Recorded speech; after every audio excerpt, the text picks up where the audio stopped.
Welcome to the Climb the Confident Leader podcast, the place where we explore how people move from being invisible to becoming an influencer. Because leadership is not built in the moment, it's built in awareness, in mindset, and in the daily choices we make when no one is watching us. Today's conversation is about something we all strive for, but rarely define clearly: living and leading an extraordinary life. With over 1.3 million graduates from high impact experiential learning in companies our guest has founded and led, he has been there and done that. He has lived and worked abroad in Japan, Hong Kong, mainland China, a total of 23 years. He's an executive coach and author of Living an Extraordinary Life. Through his work, he helps individuals and leaders break out from autopilot mode and step into intentional growth, not just achieving more, but becoming more. On that note, ladies and gentlemen, please put your hand together for one and only Robert White. Robert, welcome to the Climb Leadership Development and Confident Leader podcast. How are you doing today, my friend? I'm well, thank you, Rahul. And, it took a little bit of a challenge for you and I to coordinate schedules, and I intend for it to be worth it. Well, everything when it falls in place, that's what it matters. The journey matters, but then we are all here together. So I'm very excited to have you share your leadership journey with our audience. Robert, you have been into different places in Asia, and now you're back in States. Enlighten our listeners with your leadership journey, my friend. Well, it's a long journey, and it takes too long to tell that story. I know, Rahul, that I'm here because you focus on something that I think is really important.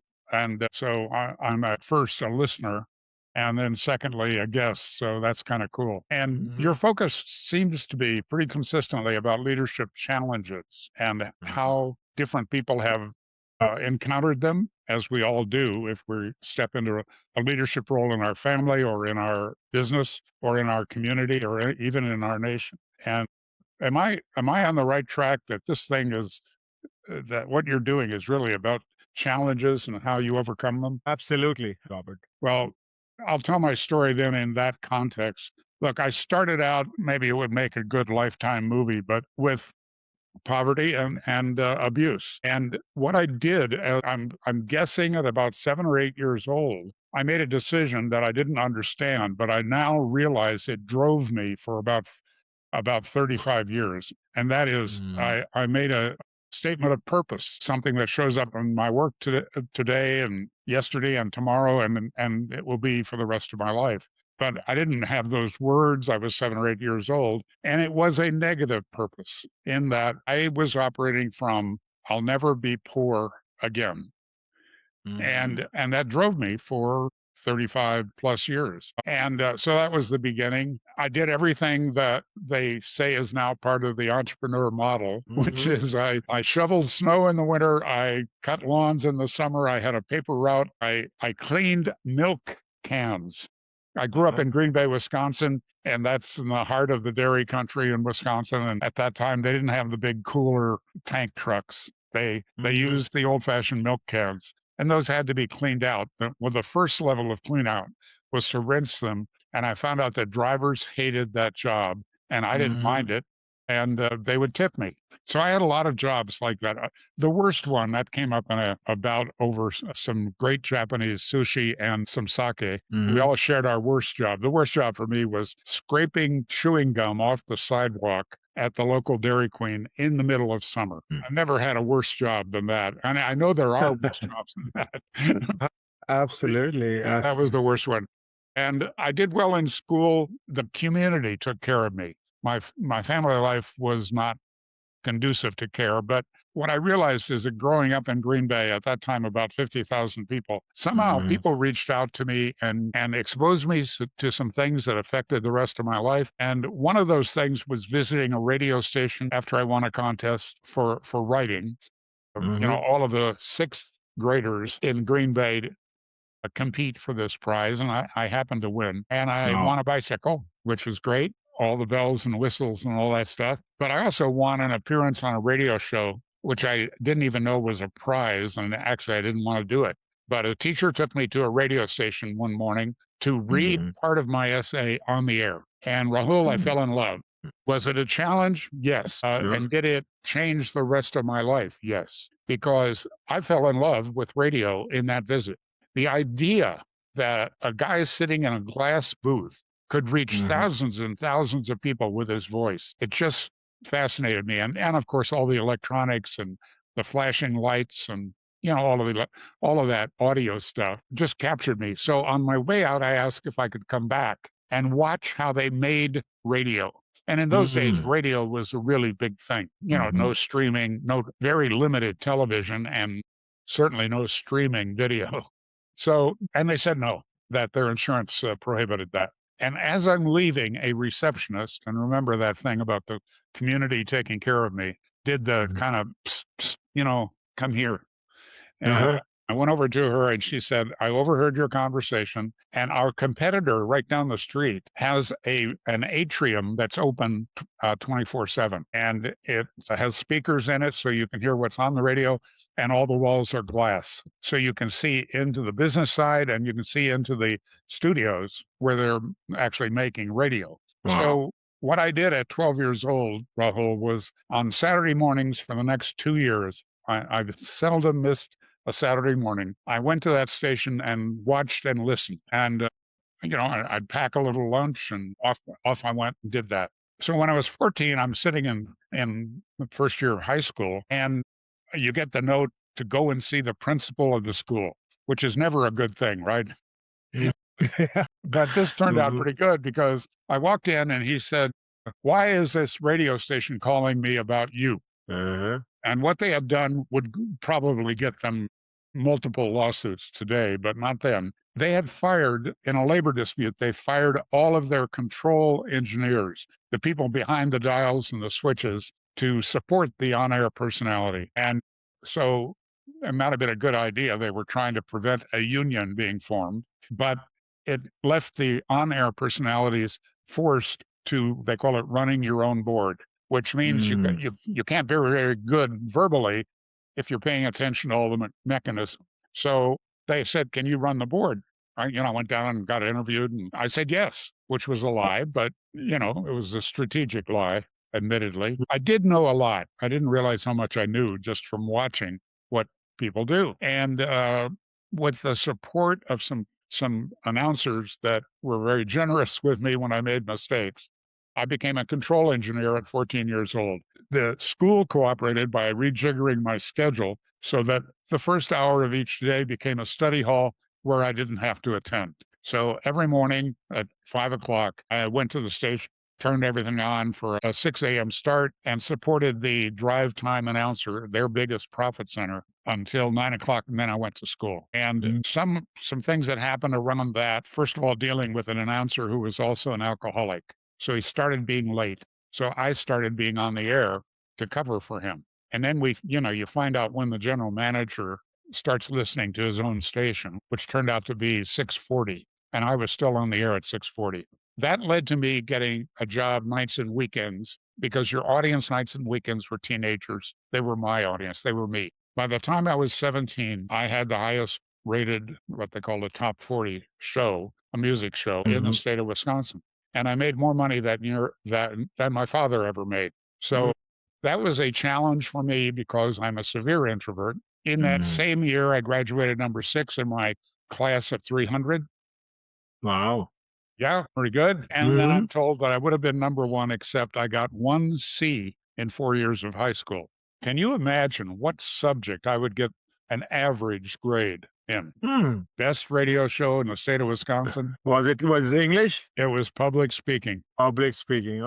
Oh, okay. I could be in a Interesting. glass booth with a microphone in front of me Uh-huh. and somehow make it work. But in front of 30 other students, I froze. And that Mm, was connected to the abuse and poverty thing, and low self image would be, I guess, the psychological term for it. But I couldn't get up in front of people and speak. mm, But they chose me as most likely to succeed. They chose me as the commencement speaker representing the class. It was a tremendous benefit, speaking of self esteem, in some areas of my life. And yet, 10 years later is the next challenge. I've had 3 heart attacks. I've got daily chest pain. I had gotten married too young and divorced and felt horribly guilty about it and had not spoken to anybody about my guilt. And my little business was failing. My Mm. life was a mess. And in the meantime, I'm pretending that everything's okay. And a friend of mine in a similar business went out to California. By this time, I'm living in Milwaukee, Wisconsin. I'm running a little finance company and for someone else. I've got the part time business and I'm still working in radio part time. And this friend comes to me and says, "Your life is a mess." He said nice words, nicer words than that. "You should go out to California and do this training." And I said, "No." For 6 months, I said no, and he kept encouraging me. But I watched his life. I watched his business get better while mine was not. I watched his health clear up. I watched his marriage improve. And finally, I couldn't argue with it anymore. And he brought the training to Milwaukee. It was called Mind Dynamics. It was 4 days. I went in negative, cynical, arms crossed, probably legs crossed and eyes crossed or something, just resisting like crazy. And 4 days later, I walked out to a new life. Now, Mm. in that following year, Wow. Rahul, I tripled my income. The year after that, it went up 10 times. I made more money per month than I had ever made in a year. And yet in that training, not one word about money or business. It was all Mm. about me and how I was Ah. getting in the way of success. My family that I enrolled in the training had great results.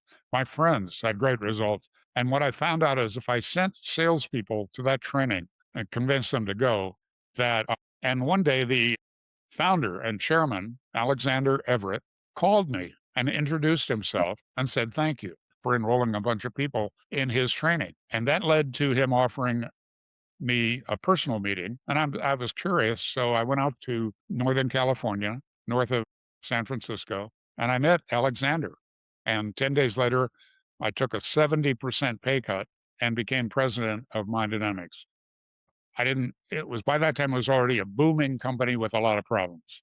Alexander was brilliant. He had written this training and pioneered it and was a great promoter of it, but he was not the best manager of his organization. It was a mess. And over time, I kind of got good at cleaning up messes. So I did that.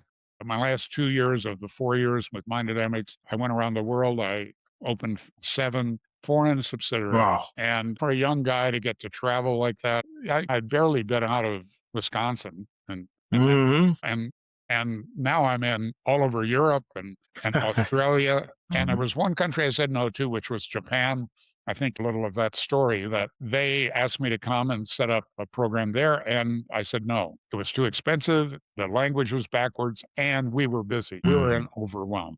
So I said, no, we're just not ready to do it here. And for the next 3.5 years, every month, I got some kind of a message from Japan, from our graduates in Japan, that Mhm. they want me to come. And then when I left my dynamics, Alexander sold his shares and ownership changed and it didn't work for me. So I quit and I started a company called LifeSpring. Now I'm in a startup and investing all of my money and all of my time, typical startup in a lot of ways. And so, of course, I'm saying no. And then I sold LifeSpring to my staff for nothing down and forever to pay, the Mm. famous line. Wow. And they took longer than forever to pay to complete that joke. They did eventually pay me. And I get that same month, I got a message from Japan. Come for 90 days, set up a program and leave. We'll pay you for 1 year. I got on the next airplane. Big challenge to move halfway around the world into a foreign culture, not speaking Japanese, not really knowing anything about the culture, and doing a startup in Japan. So that Mm. that was the challenge. Wow. And what happened was, even though I was not conscious at the time, so in some ways this makes no sense. I knew I was supposed to do it. I don't know how I knew that. I just knew, and I had a lot of resistance from my family. It was pretty tough. I ended up having to send my family back to the US to save money. I slept on a friend's sofa for 8 months, all those typical entrepreneur stories. And there were the usual challenges, but I loved the training. I loved what we were Mm. doing. I loved the I love people coming to me saying, "Thank you, I got my life back." Wow. I got my family back. I got my business Hmm. back.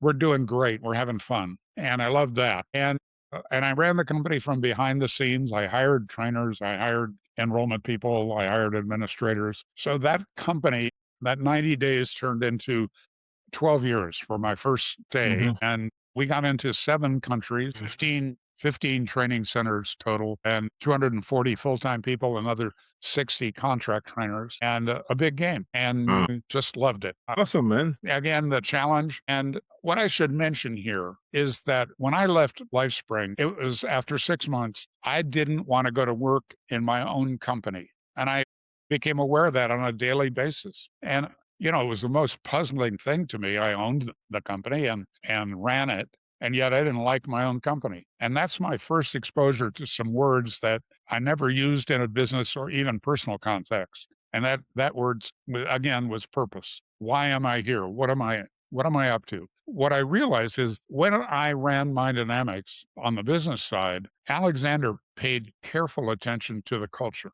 I did nothing and I was asleep about it. I just wasn't conscious of it. But he knew his purpose, he knew his vision, and he knew his values, and he lived them right in front of the world. And I took advantage of that and became the salesman and the guy that was running the company. But I didn't realize how important culture was. And yet, when I started LifeSpring, I assumed that because some of the people came from Mind Dynamics, other people came from other training companies that were similar in some ways. And they all liked me. They seemed to want to work with me. But what I found out after that 6 months is we were not focused, we were not aligned, and we had different commitments than I had. That challenge of working through that in my own resistance to it, working through that in Japan, it became a priceless gift, and it's the core of the work that I do today. That's been such a great story that you have shared, Robert. And it's all about challenges, how you are overcoming those challenges. Every scenario that you shared with us came with a challenge and how you came out as a winner. So thank you for sharing that story because most of us sometimes we just feel the moment a challenge is thrown to us, we take a detour. We don't fight to the challenge, or we don't take that challenge head on. I want to change gears, and now you've done amazing work to make you where you are today. What I would want to learn from you is, in your experience in coaching executives, leaders, what are some of the common leadership skills that new leaders they lack or fail to sharpen early on? What has been your experience, my friend? I do a lot of my work around stories, Rahul. So I'll share one. I'll share what I'm really proud of, and this is kind of a joke, but not a joke. I'm really Mm. proud of having been banned from China. I spent from Uh-huh. 2014 to 2020 in China. I had a hugely successful 5 years of the 6 years. And then I got banned running a training operation that preaches personal freedom. The Chinese Communist Party didn't like that. They didn't like me eventually. So I'm banned in China, and I'm proud of that. But the other thing I'm banned in is Scientology. I'm on the enemies list for Mm. Scientology. And it comes from my use and our entire industry's use of a formula for success as a leader. And that formula, working backwards, is this. As a leader, you have to produce results. And you do it yourself, or you do it through working with other people. I mean, there's a lot of ways. You do it with your thinking or with your feeling. You do it with your voice. You do it with your physical presence. But what you want is results. So how do we get results? We do it, first of all, through action, or in the training, it would be labeled as doing. And in the West, we are absolute experts at doing. We work hard, we take action, we're good at that. In the East, the focus is on being. Who are you? When you show up in a meeting, when you show up and making a decision, who is making that decision? Who is attending that meeting and how are they behaving? So the formula is be plus do equals have, and that there's value in doing a bit less and doing a bit more of being for most Mm. leaders. And so the answer to your question is the big leadership lesson is to start with you, Mm.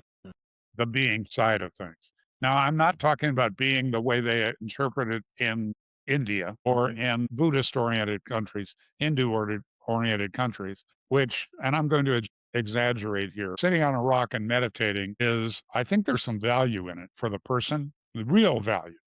There might even be real value for the culture. You know, countries that are Buddhist oriented tend to be a lot more peaceful. Not totally peaceful, but a lot more peaceful.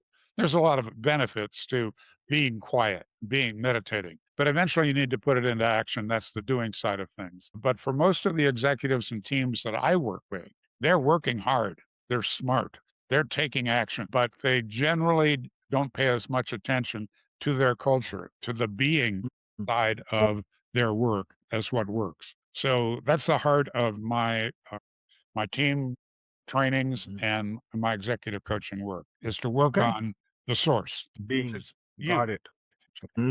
Okay. No, I think it all boils down to the person who is in that role of a leader. If we have the right leader in place, that's where the things starts moving. So I want to move in from the leadership aspect to your book, Robert, which is that living an extraordinary life. And when I was doing my research about your book, it holds a very bold promise. I would want you to share how does the average person can become ordinary to extraordinary. I'm going to answer the question and then fill in the blanks. The book is structured around three very important words and very important actions for a prospective leader in life, again, at any level. And that is awareness, first of all, to wake up, to begin to really notice what's happening within you and without you, in your environment, with the people that you've selected to be in your life, the world of nature, the world of spirit. Start noticing at a higher level. The second piece is responsibility, taking personal responsibility instead of falling into the victim game, the blame game. That's poisonous in our culture, quite frankly. So take responsibility. And I heard a public speaker once say that he took that word and split it into two words: response ability. So that you can't stop bad things from happening and you didn't create them directly, but you can always choose your response to them instead of going into that victim game. And then finally, communication, developing a mastery level of communication, written, spoken, listening, body language, every way we communicate. My former wife ran a training in Japan. She happens to be an American, but she went to Japan with me, and she was so admired. I had a largely female staff, 70%, maybe 75% at times were female. And they were constantly commenting on how she dressed, how she presented herself, her hair, her makeup, and her clothing. And it was not super expensive, but it was obviously on purpose. Whatever she dressed for whatever she was up to. And so she did a training called Winning Presentations. Those women that went through that training 20 years ago are still talking about it and how it changed their life and how they were able to present themselves. And this was when women were still pretty low on the totem pole, on the hierarchy in Japan at that time. You walk 3 steps, 5 steps behind your man, that kind of stuff. And some of these women have just created miracles in their life. And I'll own a piece of that because they're all graduates of our training and worked in our industry. But also, they will tell you that how they show up physically has a big impact on their leadership ability. So, awareness, responsibility, and communication are the heart of the book. But the other story I'll share is that I spent 20 years of people telling me to write that book. And Rahul, I had really elegant excuses for not doing so. We specialize in creating experiences for people, and a book can't do that. I learned that's not true, but that was my belief. And maybe I was just lazy. Take your pick of why I didn't do it. And I had an excuse always is I am not enough. I am not enough. Now it shows up. I'm an introvert. I use that as an excuse. I'm not enough. I don't have the right family background. I'm not enough. I'm not disciplined. I'm not enough. And that was my focus. And that was the underlying belief that on one side pushed me. I'll prove it to you that I'm enough. But what got eliminated from my life was joy and fulfillment. Thus the subtitle of my book, by the way. Well, Robert, I think this podcast episode is not enough to share everything you have done, the impact that you have made. But I know we have a limited time here.